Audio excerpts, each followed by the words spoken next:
25 seconds away from the opening bell this morning. Good morning to you all. Equity futures just negative by more than 1% now on the S&P, on the Nasdaq 100 by 1.6. Coming through to Friday, through the close on Thursday, we're actually positive on the week, set for a second week of gains. Right now, not so much. Let's the opening bell, switch on the board and get to the bond market. Yields creeping a bit higher post payrolls, approaching 3% again. We came close, up 5 basis points now to 296.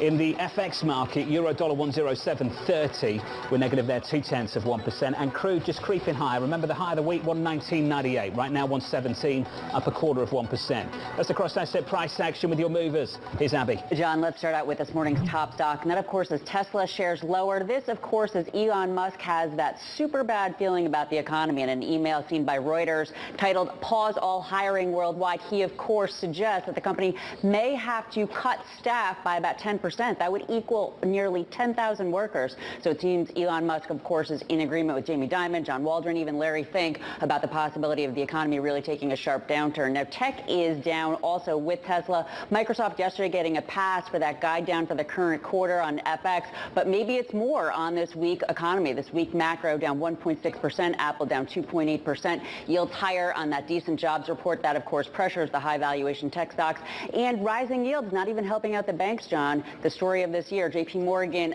down 0.6%, even as yields back up. So a bearish Friday for the week. Let's see whether or not we do get gains on the week. Abby, thank you. We've got to move to tech as well. There's one man charged with following Elon Musk here on Bloomberg TV. It's Ed Ludlow on the West Coast. And being on the West Coast, Ed, given that Elon stays up sometimes and sends out emails and tweets, you don't get much rest, do you? I'm smiling, but inside it's a very different feeling, John. Look. Painful. Two companies, two stocks moving in different directions, Elon Musk at the heart of them. Let's just get Twitter out of the way, right? Twitter up 1.6%.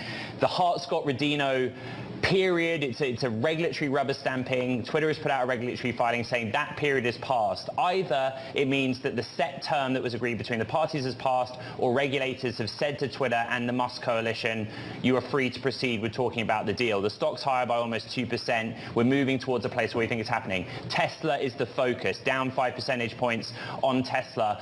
I'll remind the audience that the idea around economic uncertainty and recession with Elon Musk is not new. 7 days ago, he replied to a Twitter user, of course, saying that he foresaw a recession that would last 12 to 18 months, but that in his opinion, that was no bad thing because it would basically eliminate cash-poor companies that weren't going anywhere and the stronger ones would survive. He also used that as the first reference to basically talk about how people needed to work harder and get back into the office, and we know what happened after that.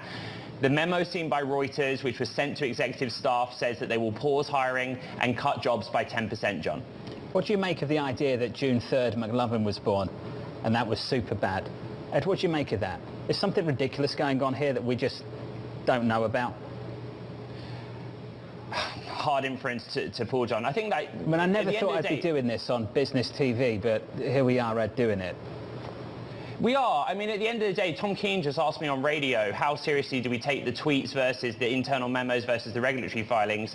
At the end of the day, it's the CEO of a massively publicly traded company across 3 continents. You have to pay attention. Ed Ludlow, thank you. We're paying attention. The stock is down by 4.5%, about 3 minutes into the session.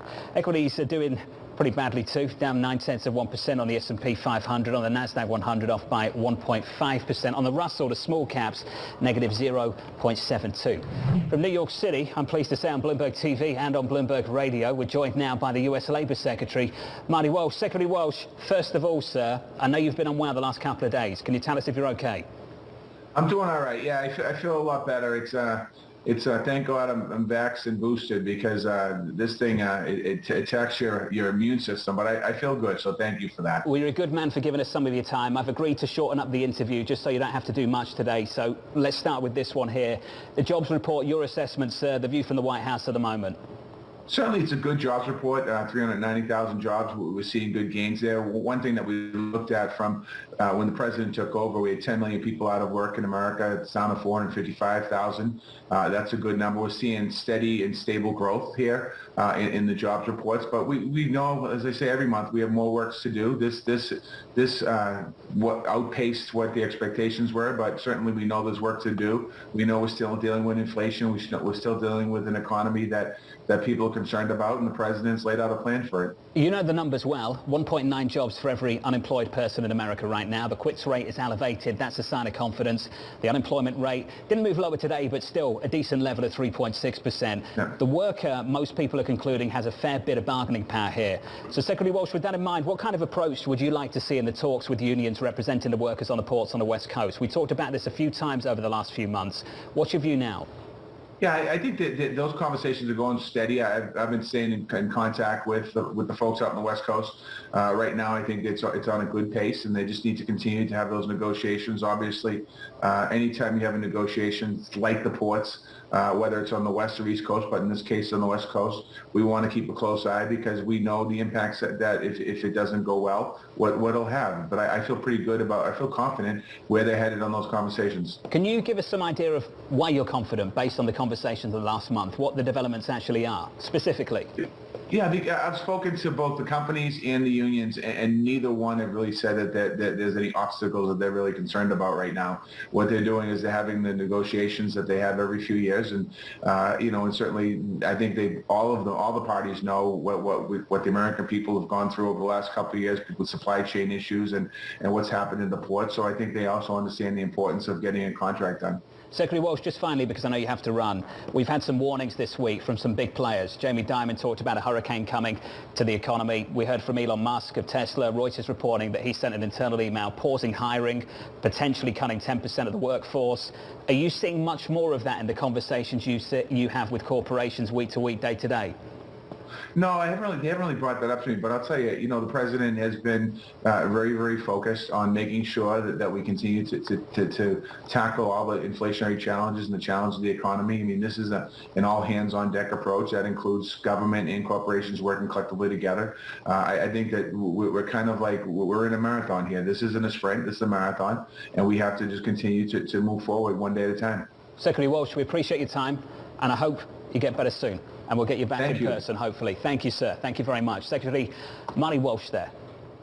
From New York, let's get back to this market as well and bring in two special guests. We can catch up with Subhadra Rajappa and Mike Collins. Subhadra, I want to come to you first. The warnings we're hearing from some big players in the C-suite. I want to understand from you where you think this labour market is going based on something we heard from Rick Reeder of BlackRock earlier. Let me play the sound and then I'll get your reaction. This is the last solid report you're going to get for a long time. The next 3 or 4 months, you're going to see these numbers decline and the employment numbers are going to slow down. But gosh, you said 390,000 employment top line payroll 3 or 4 years ago. It's like, wow, the economy's strong. It's just we're decelerating. I don't think we're going to a recession, but I think people worry about that. Markets will worry about that over the coming weeks and months. Subhadra, your thoughts, please. Well, I think that the pace of job creation has to decline, right? You're looking at a very, very robust pace of job creation all through the first half of this year. So that pace has to slow down. The question is whether we go into negative territory, we start losing jobs at some point. And that might actually be what the Fed ultimately, I shouldn't say desires, but that might ultimately what happened because of Fed policy actions. The Fed's going to be aggressively raising rates by, say, 50 basis points a meeting for the next few meetings. And this jobs report is basically the green signal that they're looking for to continue to tighten policy. So the side effect of that is going to be that you're going to see a slowdown in the pace of job creation, perhaps layoffs, and perhaps a much, sort of less tighter job market than you're currently seeing right now. Job openings are going to come down, and the unemployment rate is going to probably, edge up a little bit. But broadly speaking, I think that the labor market is still going to remain very strong. And that's the one part of the economy that I think is going to hold up quite well for the remainder of the year. Mike Collins, your take. Yeah, John, as we all know, the labor market's been surprisingly rock solid, but it is decelerating. That pace of gains is decelerating. I don't think it's a function of the economy slowing as much as just running out of workers, right? We're getting back to full employment for sure. So that's really good news. This cycle's kind of moving along at a really accelerated pace, which is as expected, but things change quickly, right? I mean, my youngest daughter just graduated college. Actually, her birthday is today also, the same day as McLovin. I did not know that. that, so thanks for sharing that. 2 months ago, I told her, you are graduating into the strongest job market of your life.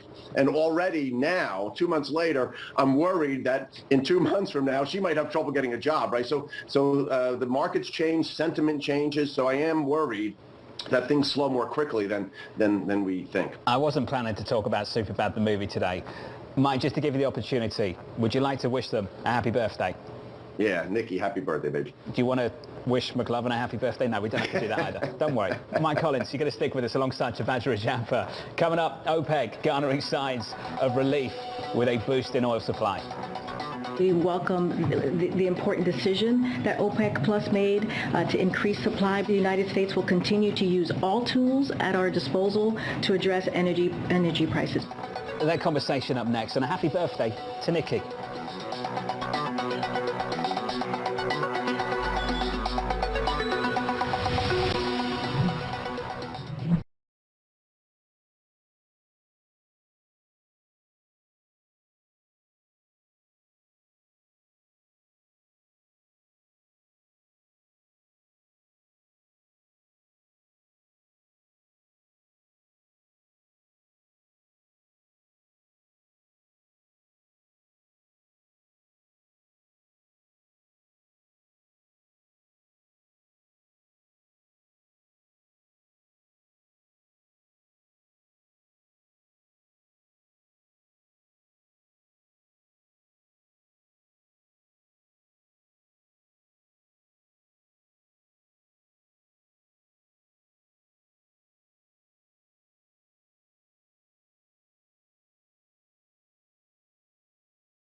We welcome the important decision that OPEC Plus made to increase supply. The president will look for opportunities to engage with leaders from Middle East region. We don't have anything for you on any trip or plan for the president. The United States will continue to use all tools at our disposal to address energy prices.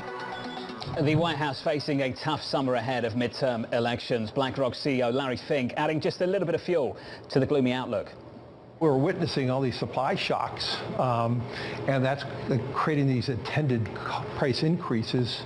And so it's more supply driven. Most of the problems we're living with today are more policy generated and supply generated. There's greater recognition that inflation is not transitory. It is probably with us for a number of years. Taking the temperature of the mood in Washington, D.C., in the White House and of the country. Down in D.C. is Anne-Marie. Morning, Anne-Marie. Good morning, John. It's really a rough set of situations for the White House, isn't it? Because at the one hand, you have this robust job report yet again today. But when you look at the polls, and I was just recently re-looking at the one from Gallup earlier this month, when you ask about the state of the economy, very small margins of people think it's actually going in the right direction. And when you start to dig into it, what are their concerns? They say the leadership, inflation, economy in general.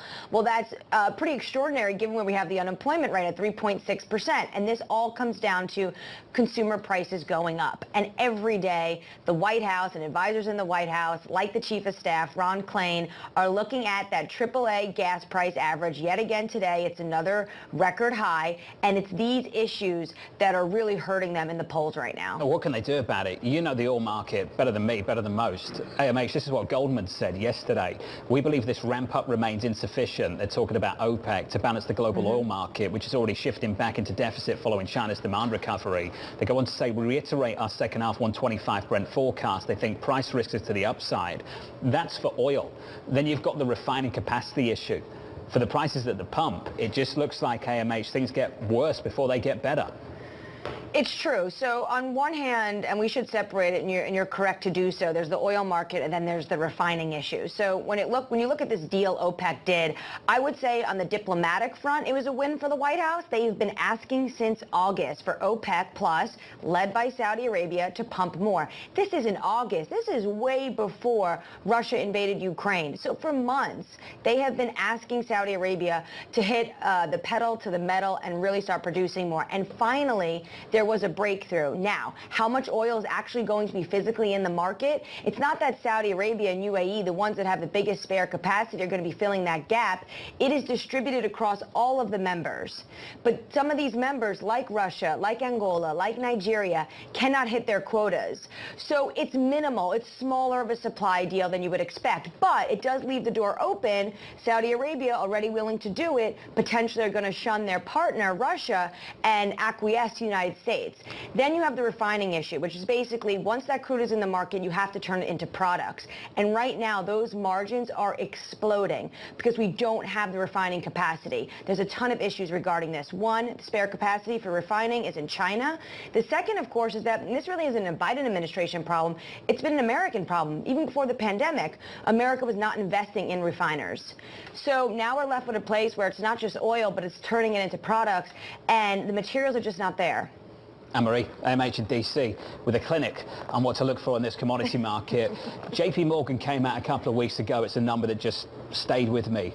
The team over there looking at potentially $6 average gas in America by the end of the summer. I remember the title of the note. It said something like cruel summer. Cruel summer. Cruel for a lot of people, that's for sure. Back with us for a final thought, Subhadra Rajappa, Mike Collins. Mike Collins, given everything you and I with Subhadra that we've discussed over the last 30 minutes or so, why have spreads tightened so aggressively over the last few weeks, Mike? What's going on?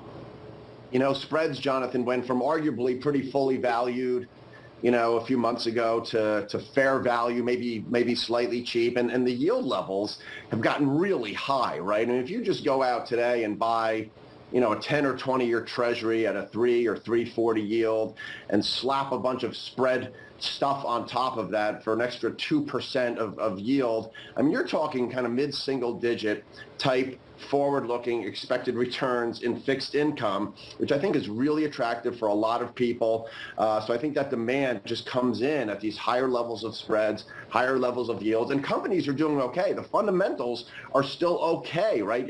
Even if you have a technical recession, I don't think it's going to be an existential credit crisis, and that's a big differentiator. Mike, do you think this is what the Fed wants to see?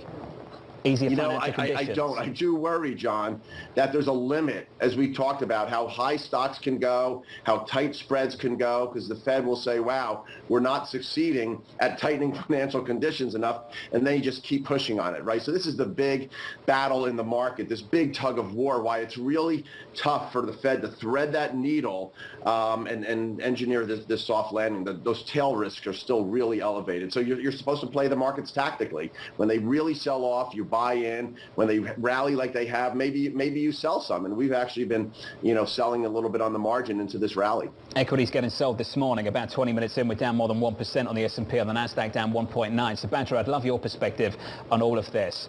Rick Reeder was on with us about an hour ago. He was talking up this scenario that many people agree with, that the equity market can't rally too much, credit can't rally too much, spreads can't tighten too much, because the Fed would perceive that as an unwarranted easing of financial conditions that they'd have to lean against. For someone operating in fixed income, watching the Fed, Subhadra, what's your perspective on that? Well, I think that the Fed is looking for a sweet spot, right? They do know that their actions are going to tighten financial conditions. So that is something that is going to automatically happen as they're raising interest rates. What they don't want happening is an extreme tightening of financial conditions that's going to lead to a hard landing, if you will, on the policy front. So they're trying to sort of orchestrate a soft landing. They're okay with a little bit of tightening of financial conditions, but they don't want financial conditions to tighten too much. So in this sort of context, I'd say broadly speaking, I think a strategy where you start putting money into fixed income as yields, head higher might be a good one, because, equities are not going to be performing really well. I think that for the remainder of the year, you're going to see very, very choppy price action, given the fact that the Fed is actively raising interest rates. But, on margin, I think you're going to start seeing that, yields in fixed income start to look attractive for investors. So that allocation away from some of the other risky asset complexes to fixed income might be something that's desirable. But broadly speaking, I think the Fed knows that financial conditions are going to tighten.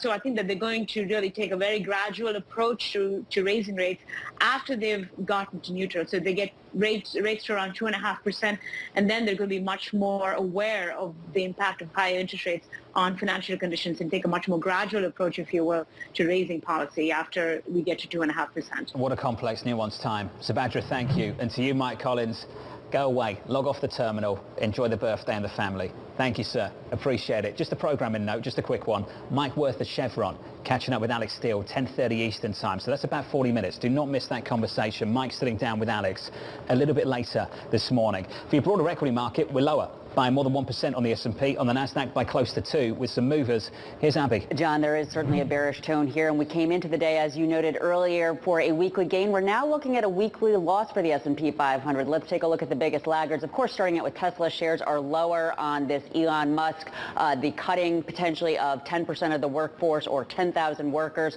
on his quote-unquote super bad feeling about the economy. Of course, in that email titled "A Pause, All Hiring Worldwide." So really reiterating the bearish tone that we've heard from Jamie Dimon, John Waldron, Larry Fink, among others.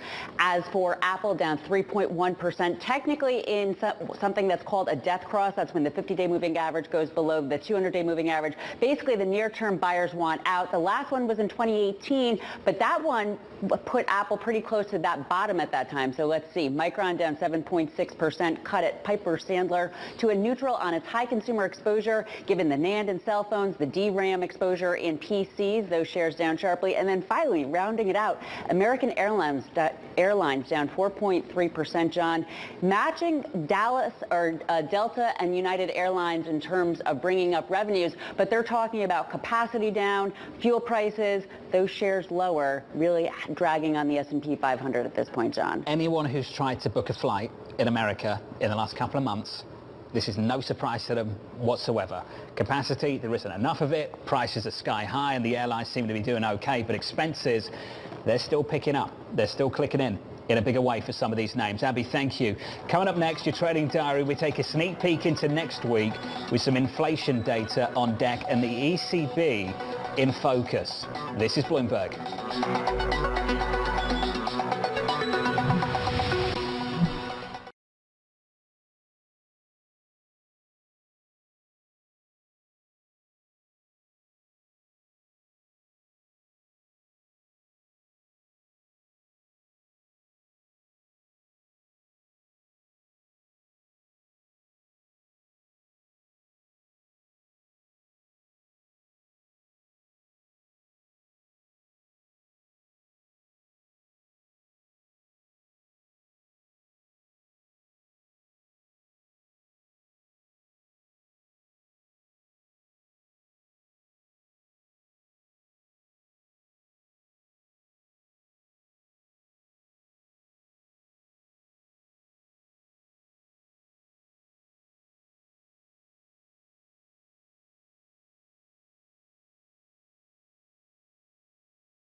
26 minutes in, we're down by more than 1% on the S&P, by 1.7% on the NASDAQ 100. That's the price action. Here's the trading diary. The ISM services data coming at the top of the hour. President Biden speaking a little bit later, 10:30 Eastern. PMIs from China over the weekend, an RBA rate decision Tuesday, an ECB and Lagarde news conference next Thursday. And finally, US CPI just around the corner. The median estimate so far, 8.2%. From New York, thank you for choosing Bloomberg TV. This was the countdown to the open. This is Bloomberg.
From the financial centers of the world, this is Bloomberg Markets with Alex Steele and Guy Johnson.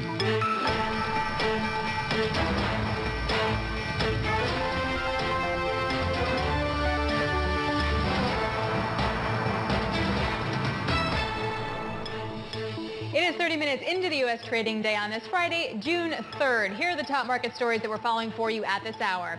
The Goldilocks jobs report. Wage growth slows while employment holds up, giving the Fed some breathing room. It's good news for the economy, bad news for the stock market. And turmoil over at Tesla. The company could be the latest tech giant to pull back hiring while Elon Musk has a super bad feeling about the economy.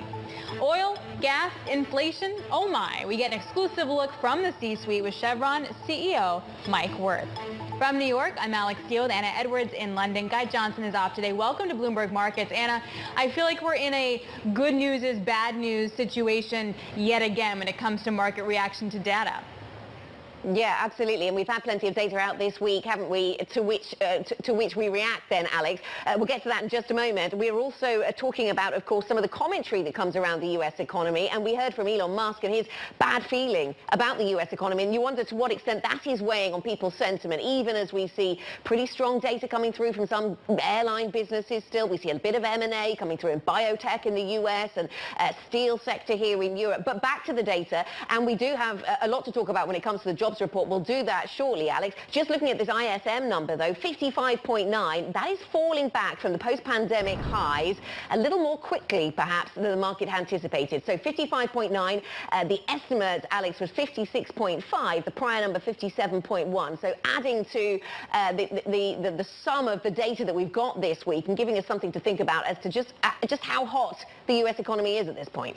Yeah, especially when you see then the S&P well off the lows of the session. Now we're only down about 0.8%. So, you know, the interpretation is going to be quite difficult to manage. Whatever data we get, how does it transmit into the equity market?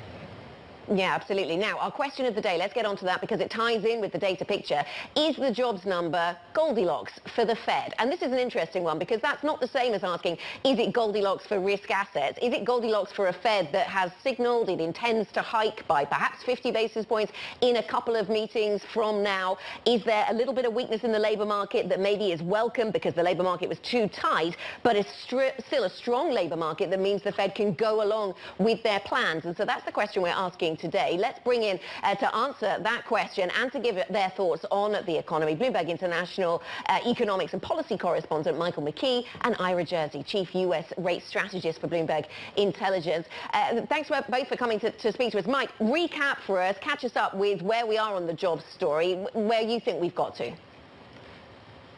The good news is that the economy seems to be slowing down, cooling a bit, hiring down to 390,000. It's better than the average that we have seen over the last couple of months. But the hourly earnings did not rise. I apologize for the construction workers in the background.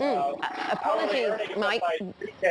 Apologies. We appear to have some, well, I don't know if that's a mic not working or interference on the line or some other technical issue, which I'm not qualified to comment on. But we'll try and get Mike McKee and get to him to help him fix that one. We'll go to Ira Jersey of Bloomberg Intelligence, who's standing by with us.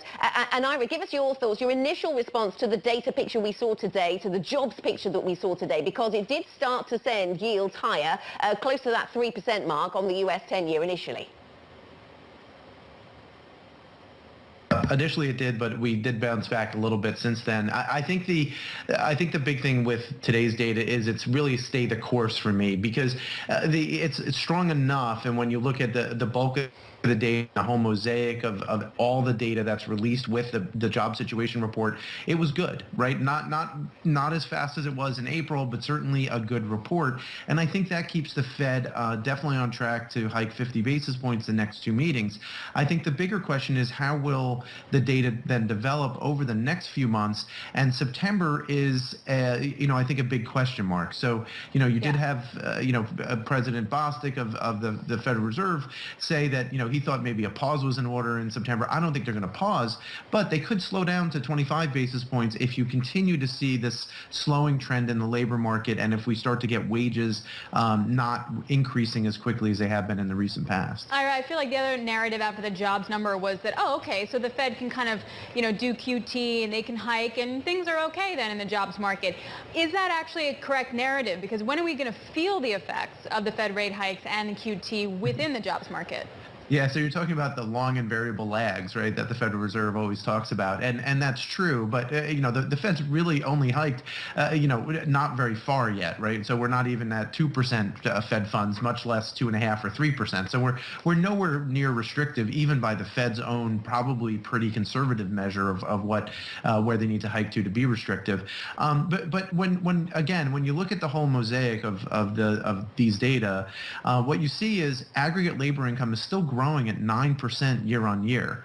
So anything like above 5%, 4 to 5% year on year is going to continue to be inflationary, particularly for those services sectors that tend to be stickier and tend to have prices that rise.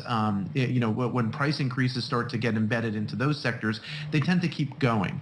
So that's an environment where you could definitely have a bit of a wage price spiral where you have reasonable job growth and certainly reasonable income growth on the aggregate, and that drives retail sales, which drives spending, which then drives additional inflation, right? So that's what the Fed has to think about, and most people think that hey, we're probably okay for the next year or so, and I think that they're probably right. The question is the Fed going to be willing to hike enough to push us into recession come 2024?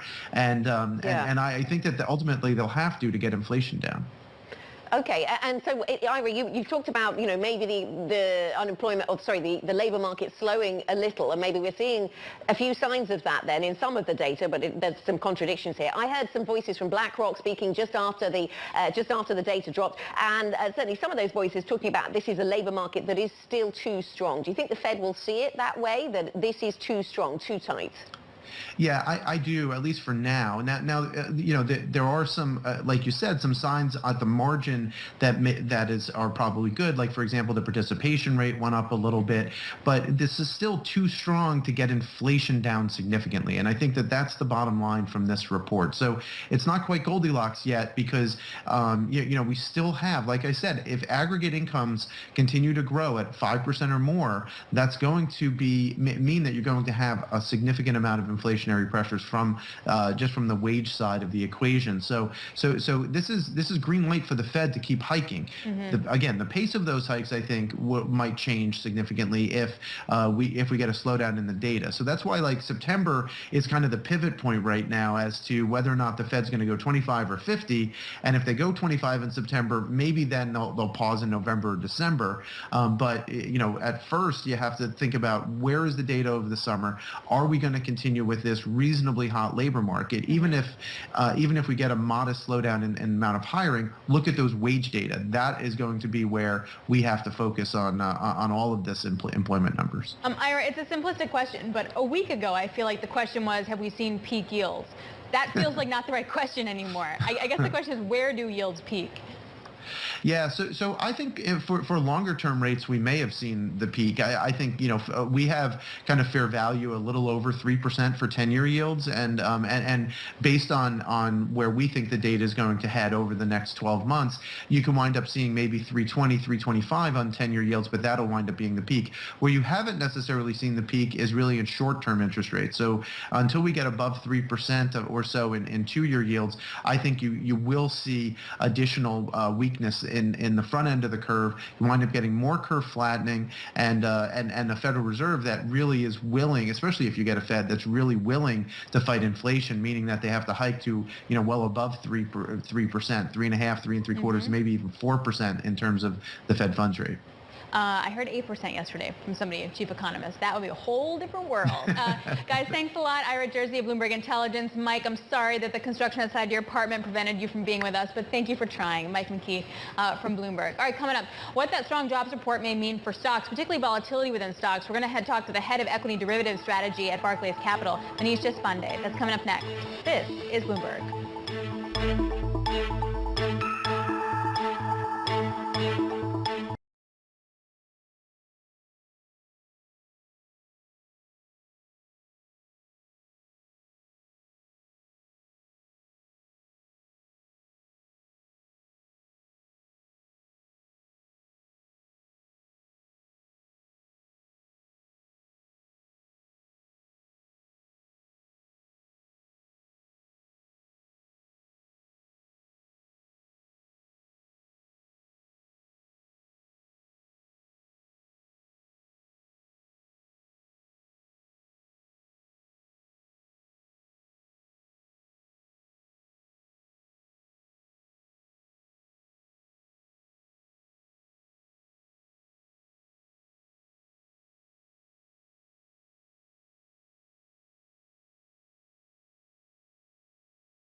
we're seeing steady and stable growth here in the jobs reports. But we know, as I say every month, we have more work to do. This what outpaced what the expectations were, but certainly we know there's work to do.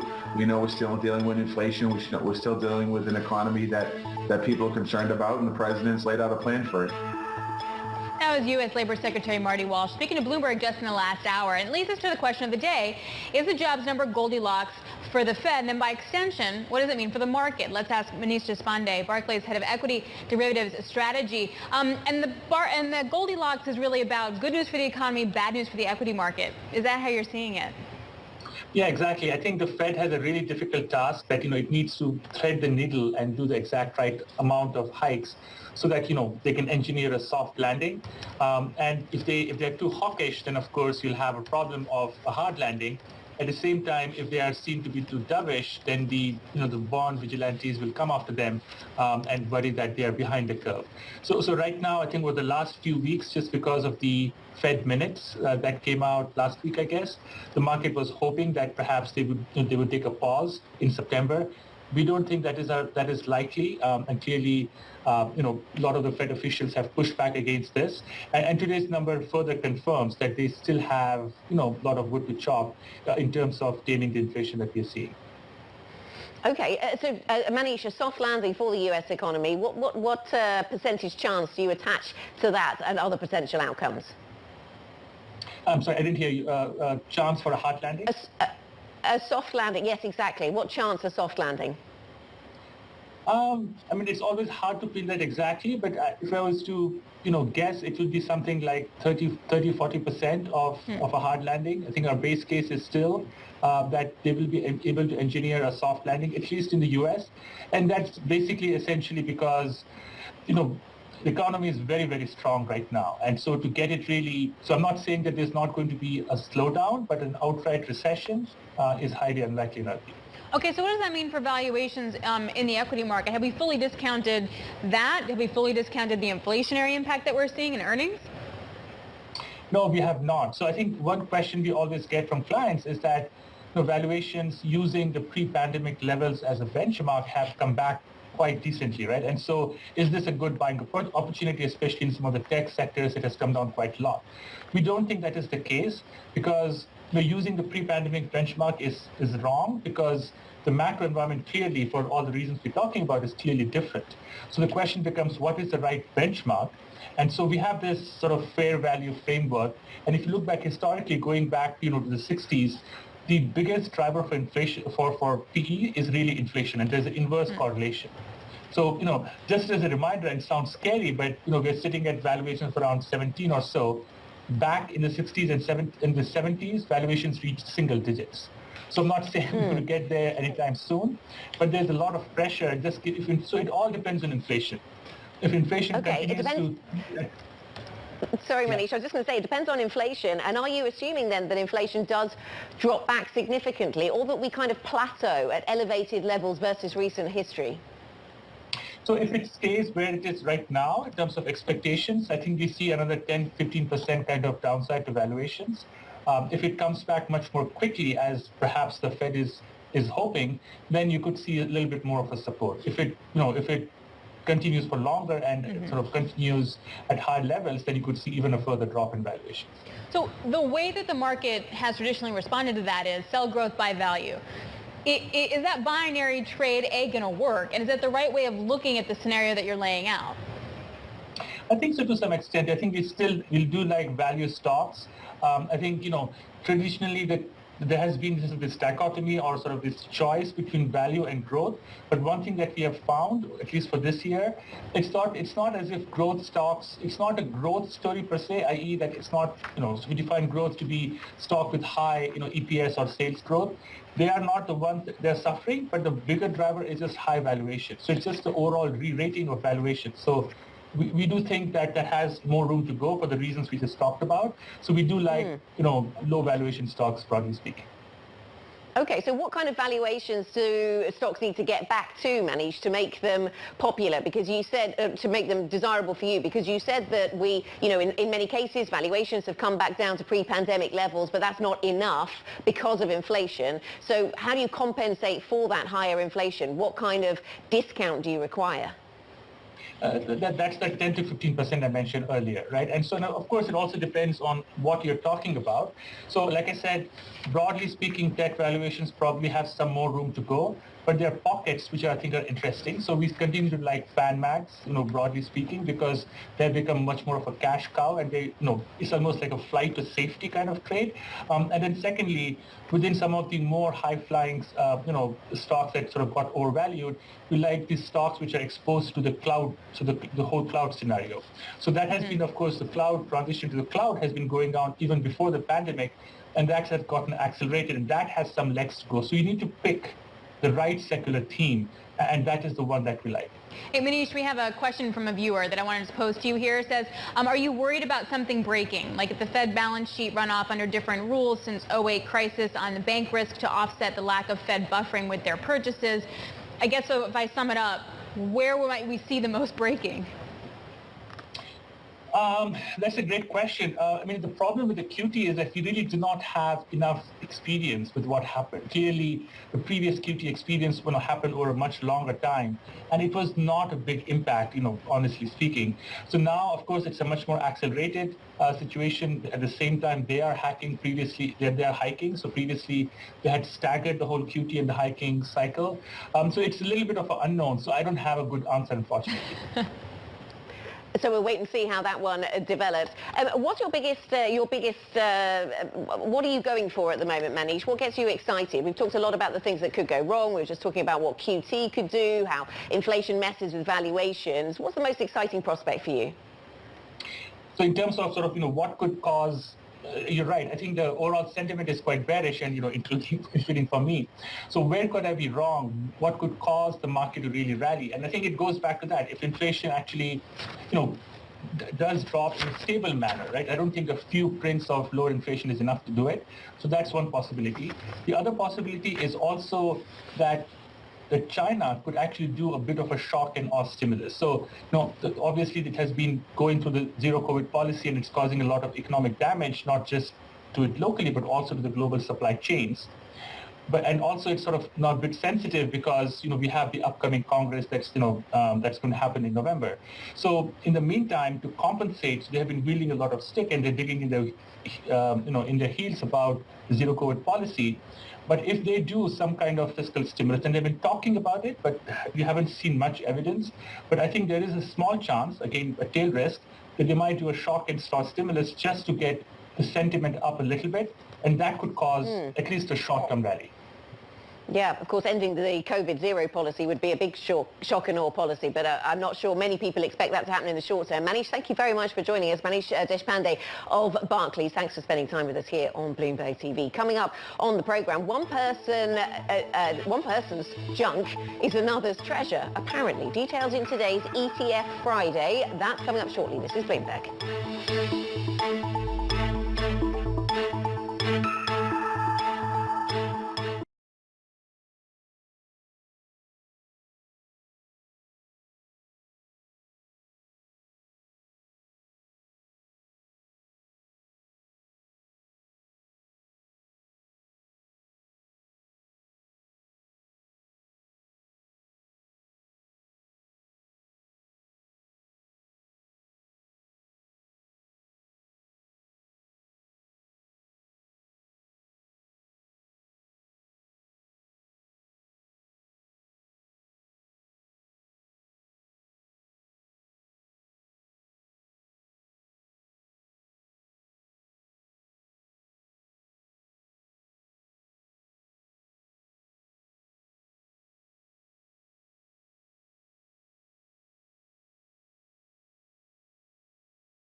month of May, we had the biggest increase in ETF bond purchases.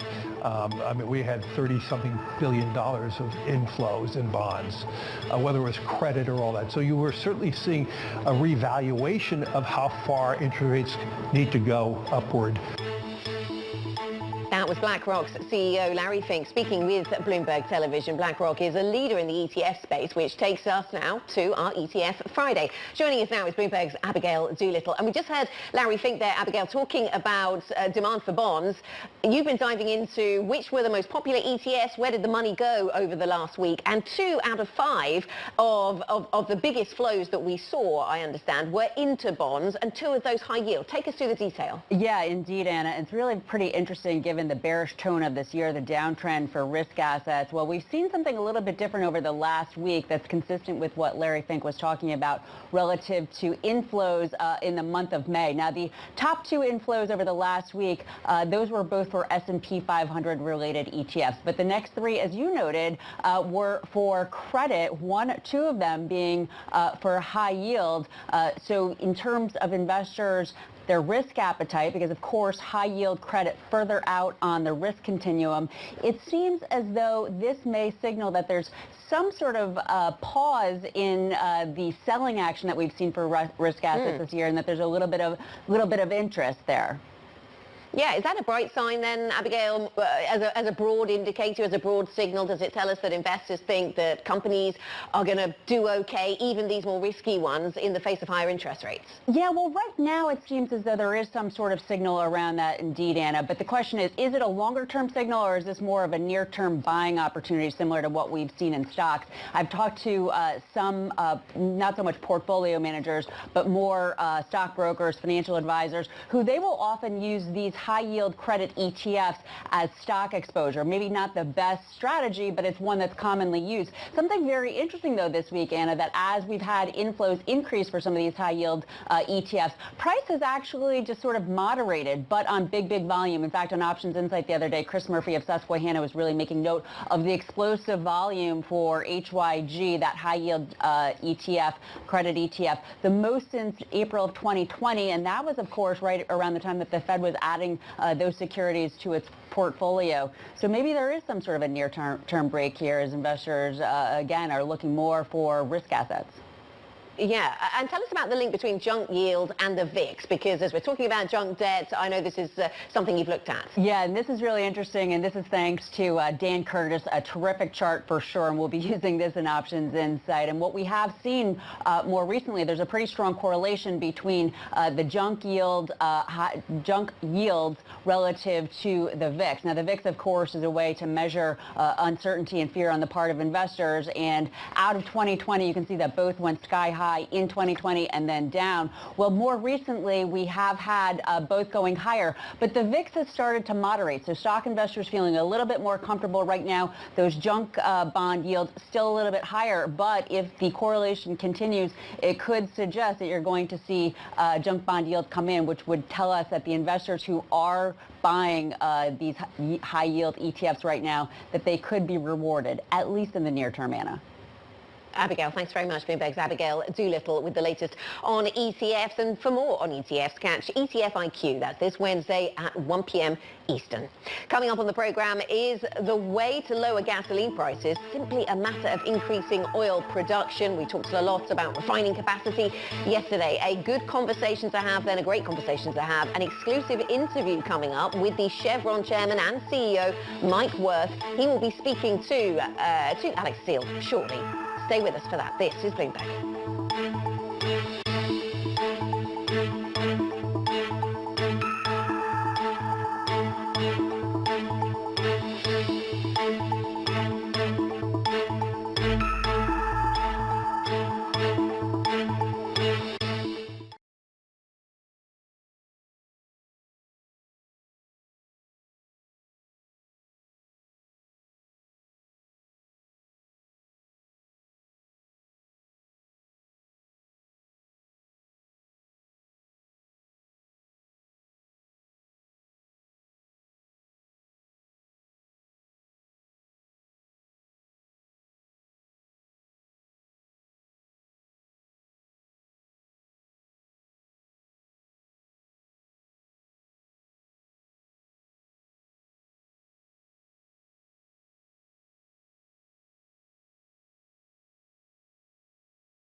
About that all day yesterday.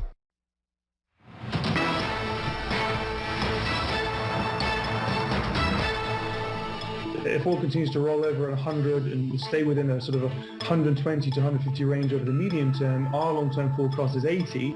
And I'd say it's more in the $70 range than it is in the $120 range. This market's going to get significantly tighter as we look out towards the summer months. You know, our target is still $125 a barrel, but there's a lot of risk to the upside. Prices are going to head higher from here. Ultimately, we're looking at 1.5 million barrels per day of draws in Q3. That's an unsolvable balance. We just don't have that level of inventory to draw down. So the only way to balance this market has to be prices going up. Those were some of our thoughts from our Bloomberg guests on the fair value of oil. So let's get insight from the C-suite with Mike Wirth, Chairman and CEO of Chevron. Mike, it's so good to see you. It's been way too long. Well, it's good to be back with you, Alex. Let's just start kind of where they picked up. They're talking about a wide range basically for the oil price. You have to put money to work in that. Where are we in this cycle? Well, we've seen a cycle that, frankly, is different than past cycles. In the depths of the pandemic, demand collapsed at a rate we'd never seen before, and activity contracted because it had to, and there was no demand for incremental production. We were looking for ways to store production that the world really didn't need. And now we've seen the reverse of that and a dramatic increase in demand, economies that have largely reopened, but not completely yet. So no sign of demand destruction yet, based on where we've been? No, quite the opposite. We're still seeing real strength in demand. We're seeing, international air travel is the strongest since before the pandemic. China still has a ways to go. So a lot of signs that demand continues to be very strong. And demand typically in our industry moves faster than supply in both directions. And we saw that in 2020. We're seeing that today. So in terms of supply, you are working hard in the Permian. Your production is looking to be 17% or 15% increase, right? If I said to you today, pump more, literally, could you? I couldn't pump more today. The incentives today are to pump as much as you can. And the decisions that lead to today's activity were made 2 years ago. And there are lead times in all of these things. It's land work, it's permitting, it's roads, it's infrastructure, it's drilling rigs, completion crews. There's a lot that goes into planning and executing production growth. Last year was the highest year of production in the history of our company. First quarter this year, we were up 10% versus first quarter a year ago. So we're doing our part to meet this growing demand, but it's not instantaneous. It requires a longer lead time. Even in the shorter cycle portion of our activity, it doesn't happen quickly. So if we pretend that maybe it could, where's the biggest bottlenecks? Is it sand? Is it labor? Is it wages? Is it transportation? Like, where's the problem? In the U.S., in particular the Permian Basin, where there's the most activity, it's all of the above. During the pandemic, operators, shut activity down. The companies that support our work had to do the same. Workers left and went to other parts of the country. Rigs were stacked up. Those that were still in the field, when they had maintenance issues, you took parts off of rigs that were in the yard. So all of those things now need to be reversed, and so there are very real constraints. I mentioned earlier, we plan our work and then work our plans. So our plans to continue to grow were laid in place even back during the depths of the pandemic.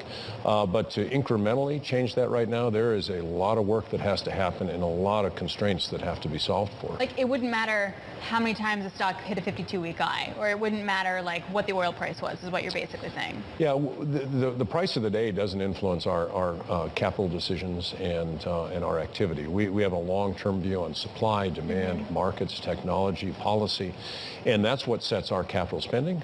We've been very disciplined with our capital spending. We've laid out a plan to our shareholders that says within a pretty narrow range of capital activity, we can grow cash flow, we can improve returns, and our production will also grow. And so we're on that path, and we've stayed on that path. And executing that with discipline is really important for companies like ours. And so to deviate from that because the price today is higher, the price 2 years ago was is low is really not how we run our business. We see our way through cycles. It's always been a cyclical business, and so we continue to take a longer view on how we set activity. We'll get to the policy part in just a second, but on costs, I know you've sort of looked at costs and how they're going to increase this year. What's your visibility into next year? Do you have an idea of what your cost inflation profile is going to look like? You know, we're working on that now, Alex. We're pretty well covered this year because, again, the contracts and all the things that go into our activity were really established, quarters back. As we look to next year, we're working with suppliers. We're looking with, the people that supply goods, services, inputs to us. And there is, the inflationary pressures that the economy sees are certainly present. We have strategic relationships with a lot of the people that we work with. We didn't bring our activity to zero during the depths of the pandemic. We kept work underway.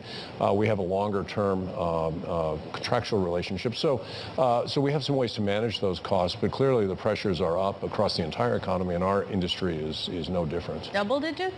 Do you know yet? It's early to say. We're right in our planning process right now, so it could be high single digits, could be low double digits. It varies around the world. Certainly in places like the Permian, where there's a lot of interest and activity, you can feel more pressure than you would in other parts of the world and other types of activity in our business. Well, let's stay here in the U.S. for just a second. So obviously, it doesn't matter how much oil you guys can really pump, because the real crisis is in the product market, and that's really a refining issue. There are just not as many refiners running as there were 10 years ago to create the product. So on that point, I spoke to Secretary of Commerce Gina Raimondo yesterday, and I said, have you been talking to executives? What's that conversation like in terms of creating more products? And this is what she had to say.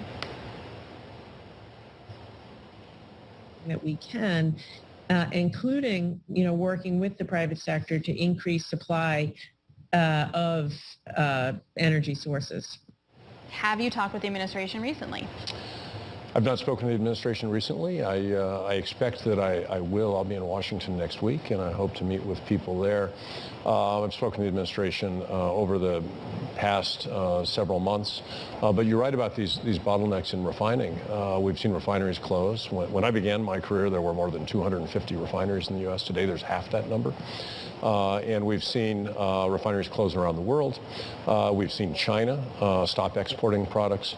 Obviously, Russia exports have diminished as well. And so many of the sources of product, that normally flow into markets have been constrained. And we're seeing very strong demand, as I mentioned earlier, and that's resulting in a lot of upward pressure on prices. So if you go and talk to President Biden or the White House next week, what would you want to tell them? Because in essence, no matter what price signals you're getting from the market, the world is moving to phase out the products those refiners would use. That places you in a tough spot. It puts the industry in a difficult spot because building a refinery is a multi-billion-dollar investment. Process. It may take a decade. We haven't had a refinery built in the United States since the 1970s. My personal view is there will never be another refinery built in the United States. But you're looking at committing capital 10 years out that will need decades in which to offer a return to our shareholders in a policy environment where governments around the world are saying we don't want these products to be used in the future. And so there really is a dilemma. We receive mixed signals in these policy discussions, and my message would be we need to sit down and have an honest conversation, a pragmatic and balanced conversation about the relationship between energy and economic prosperity, national security, and environmental protection. We need to recognize that all of those matter, and we can't over-index on just one. You've been at Chevron for many decades. You were a refining guy. Did you ever think that we'd ever see global refining margins like this and possibly sustainable? I've not seen margins this strong.